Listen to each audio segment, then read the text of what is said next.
Donc nous, on a décidé de s'intéresser peut-être aux répercussions sur l'éducation parce que, deuxième constat, dans le même temps, l'éducation scolaire est devenue de plus en plus problématique. Alors, je l'ai dit tout à l'heure, il y a des phénomènes d'accès massif à l'enseignement qui représentent un progrès énorme, mais qui font qu'on est confronté à des difficultés nouvelles, puisque les enfants des familles pauvres ou des familles populaires accèdent justement à cette institution scolaire.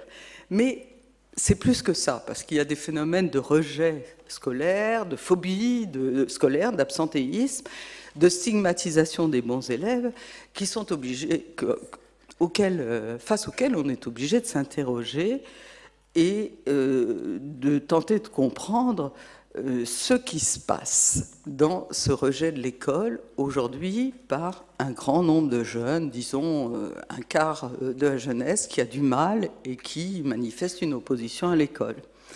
De plus, toujours dans les mêmes constats, on le sait, les enquêtes PISA sont là pour nous le dire maintenant régulièrement, on a du mal, l'école a du mal à accomplir sa mission de transmission des connaissances.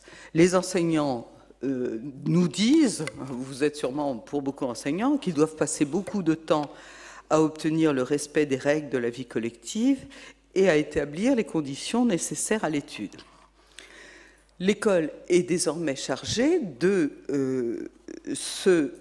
tenue de se charger de l'essentiel des tâches de socialisation que j'ai appelé primaire, qu'on appelle primaire, qui incombait traditionnellement à la famille.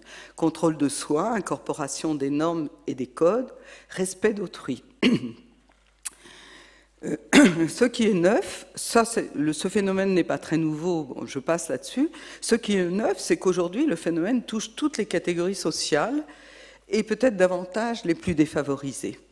De nombreux parents, tous milieux confondus, s'avouent démunis face à cette socialisation et demandent à l'école de socialiser les enfants. Accroissement de la demande aussi face à l'école. Ainsi, l'éducation à la civilité devient une des missions prioritaires de l'école. Encore, ce n'est pas l'éducation à la politesse, etc.